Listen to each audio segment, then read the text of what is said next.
Hello everybody, it's Banana Cheese, and today I will be going over the best brawlers and best tips on 3 out of the 9 new Showdown maps. All 9 would be way too long for one video, so 7 likes and I'll make a part 2, 7 likes on that and I'll make a part 3. And without further ado, let's get into the video. The first map I will be going over is Grassy Gorge. So Grassy Gorge was the first map in after the update. So some general tips for this map include, number 1, taking out your endgame threats. So I'm saying this because it's a pretty open ending, so if you're going up against your counter, like somebody that counters you, you're pretty much dead. So you want to be taking out your endgame threats, and also, if say a counter to your brawler gets an energy drink, you're 99% of the time gonna die. So you want to really take out your endgame threats to make sure to try to secure that dub. Another tip is to stay close to walls, and I'm saying this because if somebody gets an energy drink and you're out in the open, you're pretty vulnerable. But if you're near a wall, you're impossible to kill. So just keep that in mind when roaming around the map, or when somebody's about to get an energy drink. And my last tip is don't draw too much attention to yourself, because if you draw too much attention to yourself, then you'll be third-partied probably by somebody with an energy drink. So just keep that in mind when going into a fight. So now let's go over the top 5 brawlers on this map. So number 5 is going to be Gale on this map. Gale's super is perfect for this map. Great at keeping away, say, bush camping tanks or people with energy drinks. And Gale currently is the best brawler in the meta, so definitely give Gale a try on this map. Number 4 on this list is Crow. So Crow is really good at annoying sharpshooters and causing them to die. And with his gadgets, he can even take out tanks and bushes. And in the end game, he definitely can be annoying, that's for sure. So that's why he will come in at number 4. I just think this is a pretty good map for him. At number 3 on this list, we have Daryl. So Daryl, he has the bushes to camp in at the start. His roll is really good. He can roll on an energy drink, roll on a brawler. Like, his roll is just so useful, and the bushes are nice, and at the end of the game, he can just roll on you and kill you. So that's why Daryl comes in at number 3. At number 2, we have Tara, who I was hesitant to put on this list, but her win rate is, like, you cannot ignore that. Like, I was checking Starless Pro, a website that gives the win rates for each brawler on each map, and Tara had the highest win rate by far for the 600 plus trophy range. So, and I can understand it now that I think about it, because Tara does pretty good damage close range, can do a decent job of keeping brawlers away at the smoothie, and in the end of the game with the super, even if you have an energy drink, you're still going to die to Tara. So that's why Tara is at number 2. Give her a try.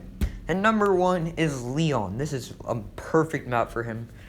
Leon can really follow the tip of taking out endgame threats by just assassinating them with his invisibility. You want to try to end the game before it even starts with Leon. Get those power cubes, take out those sharpshooters, and then wreck the tanks in the end of the game. This is why Leon will come at number 1 on this list. The next map I'll be going over is Clash Coliseum. So, the 2 tips for this are, 1, you have to become great at hitting your shots, because at the end of the game, it's pretty open with the meteors destroying everything. So if you miss your shots, you're often going to lose, depending on what brawler you play.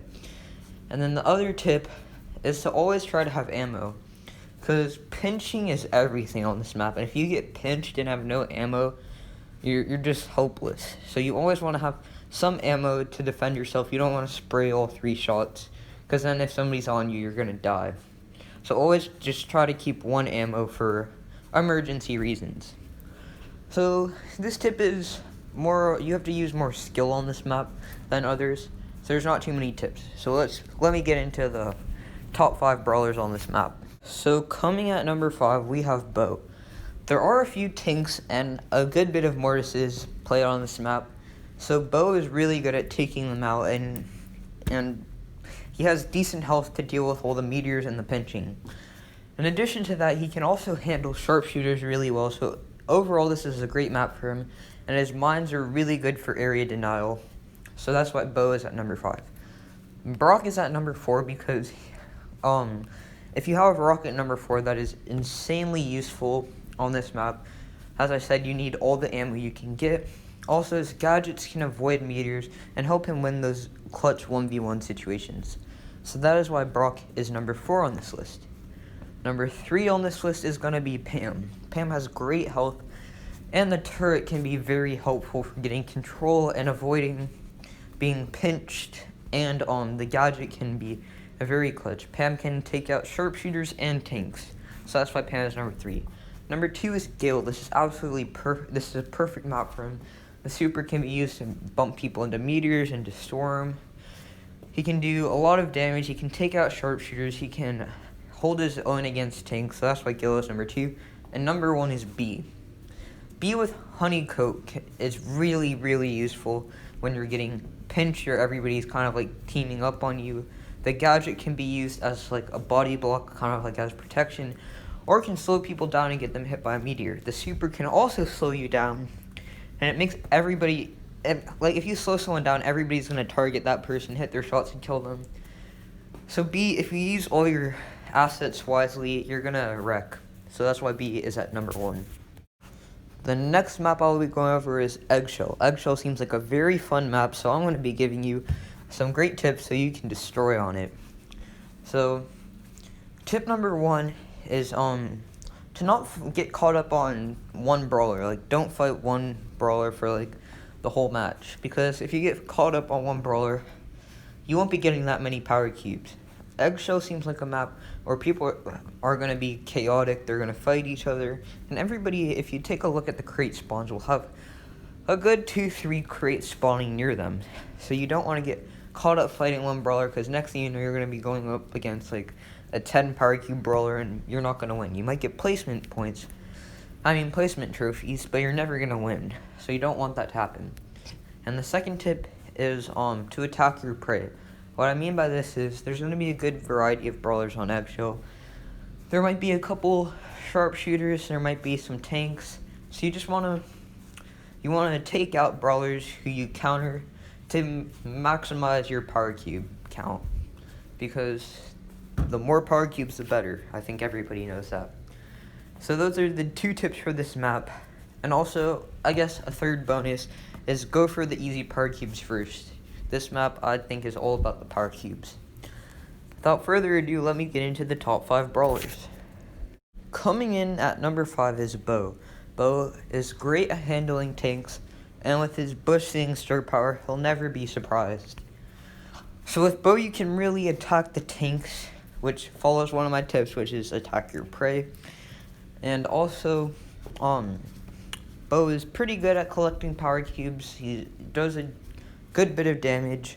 So yeah, that's why Bo is number 5. He's not higher up, because I think he might struggle a teeny bit at the end of the game. Number 4 on this list is gonna be Shelly. So Shelly is a great tank destroyer, still has a decent bit of health, and a decent bit of range at the end in case the match starts ending quick and you're up against, say, like a Gil or a Sandy. So Shelly can hold her own against brawlers like that, and at the same time can wreck tanks. So overall, Shelly's a good pick for this map. Number 3 is going to be Gil. He's just the meta and can handle tanks and bush check well. So that's why he is number 3. Number 2 is Daryl. You have to respect the role.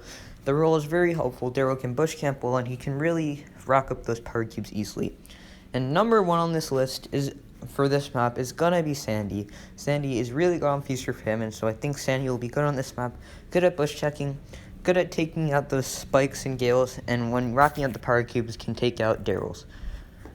Thanks for watching the video. I hope I helped. And remember, 7 likes for a part 2. And bye.